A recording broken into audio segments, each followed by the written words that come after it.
नमस्कार दोस्तों। आज एक हम बड़े गंभीर विषय को लेकर के अपने इस चैनल को प्रारंभ कर रहे हैं, जिसकी वजह से आम जनता ही क्या बल्कि संपूर्ण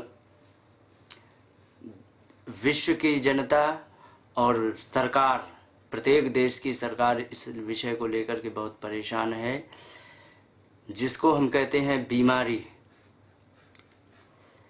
बीमारियां इतनी बढ़ रही हैं आजकल मॉडर्न ज़माने में, जिसका कोई हिसाब नहीं। कुछ समय पहले इतनी बीमारियां नहीं हुआ करती थीं जितनी कि आज बढ़ रही हैं।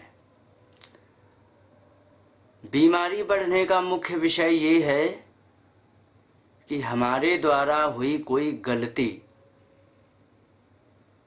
किसी भी प्रकार की गलती हो सकती है। भोजन की गुणवत्ता को लेकर के गलती हो सकती है, कुछ हमारे नियम संयम गलत हो सकते हैं, कुछ भी गलती हो सकती है। अन्यथा भगवान ने हमें बीमार नहीं बनाया है। यदि माँ के पेट में बच्चा विकलांग पैदा होता है, माँ के पेट में बच्चा यदि विकलांग हो जाता है तो उसमें भी कोई कमी ही होती है। यदि पूरे माइक्रोन्यूट्रिएंट्स की सप्लाई माँ के पेट में यदि नहीं हुई तो जो तत्व कम रह गया, उसी तत्व की कमी के कारण उस बच्चे में विकलांगता आती है। दिमाग से विकलांग हो सकता है, हाथ पैर से विकलांग हो सकता है, कोई भी कमी हो सकती है।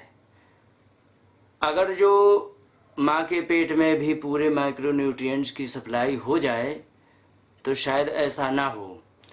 अब हमारा विषय है कि आखिरकार आजकल की बढ़ती हुई बीमारियां बढ़ने का सिर्फ कारण है, मैंने बताया, गलती किसी भी प्रकार से है। तो वो क्या क्या गलतियां हम करते हैं, कहाँ कहाँ गलती हो जाती है जो हमें शायद मालूम नहीं होती है, और हम उस गलती को करते रहते हैं, हम बीमार पड़ते रहते हैं।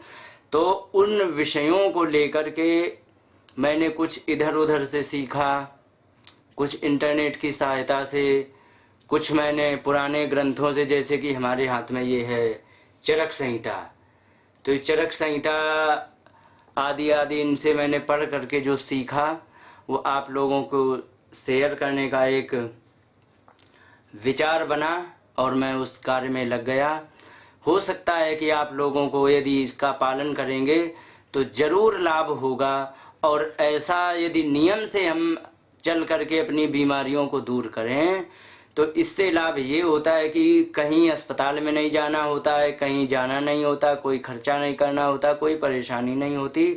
और ऐसी बिना परेशानी के, बिना किसी खर्चा के, बिना किसी घर के किसी सदस्य को तकलीफ़ दिए हम अपनी इलाज पूर्णता से हर बीमारी का हम इलाज कर सकते हैं। तो इसलिए आज हम एक नियम का हम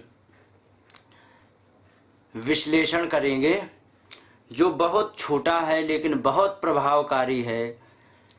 इस नियम से मैंने बिना किसी खर्चे के कथाओं में माइक से बोल करके, मंच पर बोल करके सैकड़ों लोगों को 24-24 घंटे में लाभ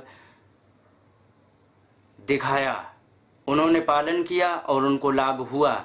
तो वैसे तो मैं धीरे धीरे करके, एक एक करके जितने नियम मैंने सीखे हैं इधर उधर से, वे सभी नियमों को मैं आप लोगों के सम्मुख रखूँगा। लेकिन आज प्रारंभ करते हुए केवल एक नियम ये है कि भोजन के बाद में पानी पीना कितना खतरनाक सिद्ध हो सकता है, इसके बारे में हम आप लोगों से बात करेंगे। देखिए क्या होता है कि इन ग्रंथों में जो मैंने आपको दिखाया, चरक संहिता और वाग्भट्ट संहिता, सुश्रुत संहिता, और पुराने वैद्यों से भी मैं मिला तो उन्होंने भी हमें नियम बताए और उनको किस प्रकार से आचरण में लाने से और क्या क्या बीमारियां कैसे चली जाती हैं उन्होंने मुझे बताया। तो जैसे कि अभी मैंने बताया कि एक विषय ये है कि भोजन के बाद पानी कितना खतरनाक सिद्ध होता है, उस विषय में आज मैं आप लोगों के सम्मुख बात करूंगा। देखिए, अगर जो हम भोजन करके और तुरंत पानी पी लेते हैं तो सबसे बड़ी समस्या होती है कि वो भोजन पचता नहीं है। भोजन की दो गतियां होती हैं, एक तो पचना, दूसरा होता है सड़ना। अगर जो पेट में भोजन जा करके पचेगा तो पचने से हमारे शरीर का पोषण होगा, और अगर जो वही भोजन हमारे पेट में जा करके पचा नहीं, सड़ गया, तो वही भोजन हमारे लिए शोषण करेगा। किस प्रकार से? हमारे पेट में सभी लोग बताते हैं कि जठराग्नि होती है, और वो जठराग्नि हमारे भोजन को पचाती है। ज्योतिष के हिसाब से या किसी भी प्रकार से देख लो आप अनुभव करके, आग और पानी का कोई मेल नहीं होता है। इसलिए अगर जो मैंने भोजन किया, हमारी जठराग्नि लग गई भोजन को पचाने में, और इसके बाद तुरंत आपने ऊपर से पानी पी लिया। पानी पीने के बाद क्या होने वाला है कि जो अग्नि हमारे भोजन को पचा रही थी, वही अग्नि समाप्त हो गई, तो अब वो भोजन पचेगा नहीं। अगर जो भोजन पचा नहीं तो वो भोजन सड़ेगा, और सड़ा हुआ भोजन एक नहीं कई एक बीमारियां लाता है। आपने देखा होगा भोजन करने के बाद गैस बनना आदि आदि, ये सारी समस्याएं इसीलिए होती हैं क्योंकि वो भोजन हमारा पच नहीं रहा। सबसे पहले हम बात करते हैं, यदि भोजन सड़ेगा तो क्या होगा। यदि वह भोजन हमारा सड़ेगा तो सबसे पहले उससे गैस निकलेगी। गैस निकलने के बाद उसी से ट्राइग्लिसराइड बनेगा, उसी से यूरिक एसिड बनेगा, उसी से कोलेस्ट्रॉल, जो बैड कोलेस्ट्रॉल है जिसको एलडीएल या बीएलडीएल कहते हैं। एलडीएल मतलब लो डेंसिटी लिपोप्रोटीन, और वीएलडीएल का मतलब वेरी लो डेंसिटी लिपोप्रोटीन, ये हमारे शरीर में बनेंगे। एक और कोलेस्ट्रॉल होता है जिसको कहते हैं एचडीएल, हाई डेंसिटी लिपोप्रोटीन। ये जो बने शरीर में तो अच्छा है, और यदि नहीं बन रहा है तो बहुत खतरनाक है, और हार्ट अटैक की समस्या ये कोलेस्ट्रॉल ही लाता है। तो विषय ये है कि अगर जो मैंने भोजन करके पानी पी लिया तो भोजन सड़ेगा, तो सड़े हुए भोजन से ट्राइग्लिसराइड, यूरिक एसिड, कोलेस्ट्रॉल आदि आदि बनेंगे। और सबसे बड़ी समस्या ये है कि पेट को सबसे ज़्यादा खराब करेगा, और अगर जो पेट को सबसे ज़्यादा खराब करेगा तो हमारी 90% बीमारियां ऐसी हैं जो केवल पेट से होती हैं। पेट यदि अच्छा है तो आपकी कोई भी बीमारी, लगभग 108 बीमारियां हैं जो कि नहीं होती हैं। अगर जो पेट नहीं ठीक है तो 108 बीमारियों में कोई भी हो सकती है और कितनी भी हो सकती हैं। इसलिए सबसे पहले तो ये है कि भोजन के बाद पानी नहीं पीना। अगर जो आपने पानी नहीं पिया है तो क्या होने वाला है, तो उसमें यही होने वाला है कि वह भोजन पचेगा, और पचने के बाद उसी से रक्त बनेगा, मांस बनेगा, हड्डी बनेगी, मज्जा, जो भी हमारे लिए धातुएं हमारी आवश्यकता की होती हैं, वे सारी सब कुछ बनेगी। उसी में मज्जा बनेगा, उसी में मल और मूत्र बनेगा। लेकिन शरीर को जिस चीज की आवश्यकता होती है उसको धारण कर लेता है, और जिस चीज की आवश्यकता नहीं होती है तो उसको वो छोड़ देता है। मल मूत्र की आवश्यकता नहीं तो उसको छोड़ देता है। तो यदि आपने भोजन करने के बाद पानी नहीं पिया है तो वो भोजन अच्छी तरह डाइजेस्ट होगा।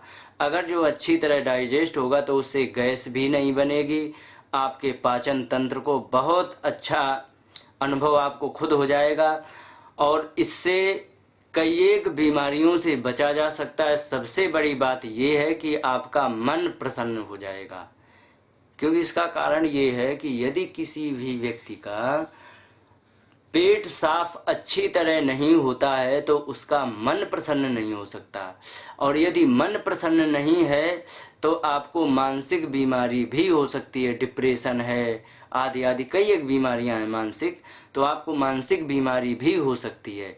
इसलिए सबसे अच्छी बात यह है आप अपने पेट को अच्छा कर लो, आप अपने पाचन तंत्र को सुरक्षित कर लो, तो निश्चित ही है कि आपको कई एक बीमारियां नहीं होने वाली है। दूसरी बात यह है कि अगर जो आपके पेट में गैस बन रही है, आपने पानी पी लिया और पेट में गैस बन रही है, तो वो गैस कहीं भी जा कर के आपको कोई बीमारी दे सकता है। छाती में दर्द होता है, कमर में दर्द होता है और कभी सर में भी दर्द हो जाता है। इस प्रकार से ये सारे दर्द गैस की समस्या से होते हैं और डॉक्टर ढूंढते रहते हैं कि इसकी क्या कारण है। कभी कभी डॉक्टर लोग केवल सर दर्द का इलाज कर देते तो सर दर्द तो कुछ क्षण के लिए चला जाता, लेकिन उसकी दर्द होने की कंडीशन यदि बनी हुई है तो उसको फिर कंडीशन को ही खत्म करना पड़ेगा, अन्यथा हम उसका कोई उपाय नहीं कर सकते हैं। तो सबसे बड़ी कंडीशन यही है कि उसको गैस दर्द पहुंचा रही है, और वो गैस को यदि हम खत्म कर लें तो निश्चित ही उससे हमें ये लाभ होगा कि हम अपने गैस की समस्या से छुटकारा पा लेंगे। जब गैस बनेगी तो इसी से बवासीर होता है, इसी से भगंदर होता है, इसी से कॉन्स्टिपेशन माने कब्जियत होती है, इसी से कई एक समस्याएं होती हैं। इस प्रकार से अगर जो आप लोग पानी पी रहे हैं तो आप लोगों से निवेदन है कि आप लोग पानी मत पिएं। अब विषय ये आता है कि पानी ना पिए तो कितनी देर ना पिए, डॉक्टर तो कहते खूब पानी पियो, विषय ये भी आता है। तो इसके लिए समय हर जगह के अनुसार अलग है। जैसे कि गर्म क्षेत्र है, गर्म क्षेत्र मान लो महाराष्ट्र, तमिलनाडु, कर्नाटक, केरल, मध्य प्रदेश, उत्तर प्रदेश और इधर बिहार और ये बंगाल आदि आदि इतने ये जो गर्म क्षेत्र हैं, तो उन गर्म क्षेत्र में अगर जो व्यक्ति मेहनत नहीं कर रहा है तो उसको कम से कम 1.5 घंटे बाद ही पानी पीना चाहिए। और यदि इन गर्म क्षेत्र में यदि वह मेहनत कर रहा है तो उसको 1 से 1.5 घंटे, 1 से सवा घंटे तक की उसके लिए छूट है, 15 मिनट आधा घंटा की उसके लिए छूट है। यदि पी भी लेगा तो उसको चलेगा, क्योंकि उसकी जठराग्नि थोड़ी तेज होती है, क्योंकि मेहनत करता है, उसको ऊर्जा की ज़्यादा ज़रूरत होती है। ज़्यादा ज़रूरत होने के कारण उसका पाचन तंत्र बहुत तेज होता है, तो इसलिए उसको कम से कम 1 घंटे के बाद ही पानी पीना चाहिए। वैसे अगर जो सवा या 1.5 घंटा हो जाए तो और अच्छी बात है। अब आए ठंडे इलाके की बात, जैसे कि उत्तराखंड है, थोड़ा बहुत पंजाब मान लो, उधर भी थोड़ा सा ठंडा इलाका है, और ये पठानकोट क्षेत्र और ये जम्मू कश्मीर जो ठंडे इलाके हैं इसमें थोड़ा अलग है। वहाँ की जठराग्नि, इन क्षेत्रों में क्या होता है कि इन क्षेत्रों में कफ थोड़ा सा तेज होता है, और जिस समय कफ तेज होगा तो उस समय जठराग्नि थोड़ी मंदी होगी, और मंदी होगी तो धीरे धीरे काम करेगी। तो वहाँ के लिए नियम निकाला है कि यदि मेहनत करने वाला व्यक्ति है तो उसको कम से कम 1.5 घंटे के बाद पानी पीना चाहिए, और जो बिना मेहनत का व्यक्ति है उसे 2 घंटे के बाद ही पानी पीना चाहिए। ये नियम है। अगर जो उसने 1.5 या 2 घंटे के बाद पानी पिया है तो निश्चित ही उसको बहुत अच्छा अनुभव होगा, दूसरे दिन ही अनुभव हो जाता है कि हाँ आज हमारा मन थोड़ा प्रसन्न है, और प्रसन्न मन होने के कारण उसको कई एक समस्या वो अपने आप प्रसन्न दिखेगा, और कई एक वो खुद अनुभव करेगा कि आज मेरा पेट बहुत अच्छा है। अब आई गैस की बीमारी। गैस की बीमारी के लिए मैंने कई एक जगह पर जब बोल दिया तो लोगों ने इसका पालन किया। तो जो कह रहे थे कि हमें सालों की बीमारी है, सालों से हमारी गैस बन रही है, उनको जब मैंने बताया तो उन्होंने इसी नियम का पालन करना प्रारंभ किया तो उसमें 24 घंटे के बाद तो उसमें गैस बननी ख़त्म हो गई। लेकिन जो गैस भरी होती है उसमें 2-3 दिन लग जाते हैं निकलने में। और भोजन वही है, सब कुछ वही है, लेकिन अगर जो उसने एक नियम का पालन कर लिया तो उसका भोजन अच्छी तरह से पचा, अच्छी तरह से उसका डाइजेशन हुआ। जब अच्छी तरह डाइजेशन हुआ तो गैस बनना ख़त्म हो गया और इससे सेहत पर बहुत अच्छा अनुकूल प्रभाव पड़ता है। और जिस समय हम भोजन करने के अपने नियम के अनुसार जब हम पानी पिएंगे तो उससे जो मैंने कोलेस्ट्रॉल बताए 3 में HDL, LDL, VLDL, तो इसमें HDL बढ़ेगा, LDL, VLDL कम होगा, क्योंकि भोजन अच्छी तरह डाइजेस्ट हो गया है। जिसको जिस तत्व की ज़रूरत थी उसे वह तत्व मिल गया और मिलने के बाद उसको वह शरीर को पोषण करने लगा, वही से वृद्धि होने लगी। और भोजन करने के बाद यदि नियम से पानी हम पिएंगे तो पानी पीने के बाद हमारे शरीर को हर चीज़ की अलग अलग आवश्यकता होती है तो वो पहुँचती रहती है। लेकिन जिस समय हम पानी नियम के बिना पी लेते हैं तो उसमें क्या होता है कि जो तत्व हमें निकलना चाहिए वो तत्व निकल नहीं पाता है, जो तत्व नहीं निकलना चाहिए वो निकलता है और वही तत्व जा करके हमारी बीमारियों को बढ़ाते। जैसे कि बहुत से लोग कहते हैं कि हमारे घुटनों में दर्द है, तो घुटनों में दर्द है तो वो डॉक्टर से चेक करा ले, उसका यूरिक एसिड बढ़ा होता है। यूरिक एसिड यदि बढ़ रहा है तो ये जान लीजिए कि हमारा भोजन पच नहीं रहा है। यदि भोजन नहीं पचेगा तो हमारी ये समस्याएं बनेगी। इसलिए संक्षेप में मैंने आज ये बताया है। अगर जो आपको और किसी इसको विस्तार से सुनना हो तो आप मुझे कमेंट करके बताएं, और यदि कोई बीमारी हो तो उसका भी इलाज बताएं। पूछना चाहें तो मैं बता दूंगा। अगर जो आप नहीं पूछ रहे हो तो एक एक करके धीरे धीरे मैं हर बीमारी का सरल से सरल इलाज बताऊंगा। अब इसमें देखो, गैस की बीमारी, बवासीर, भगंदर आदि की बीमारी जो मैंने बताई, तो इसमें कितना भी इलाज करा लो ठीक नहीं होता। लेकिन इस नियम से फ्री में, बिना पैसे के, कोई पैसा नहीं देना होता है, केवल थोड़ा सा ध्यान रखने की आवश्यकता है और फ्री में ये सारी बीमारियां अपने आप चली जाती हैं। अब आई भगंदर और बवासीर आदि के इलाज की बात, तो अगली वीडियो में हम आप लोगों को इसका वीडियो बना करके डालेंगे। बहुत ही सरल, हमारे पास जो भी उपाय मिलेगा सब फ्री का इलाज मिलेगा, कोई पैसे का इलाज नहीं है, कहीं जाना नहीं है। और ज़्यादा से ज़्यादा आवश्यकता यदि पड़ेगी किसी भी वस्तु की तो आपके रसोई घर में ही उपलब्ध होगा।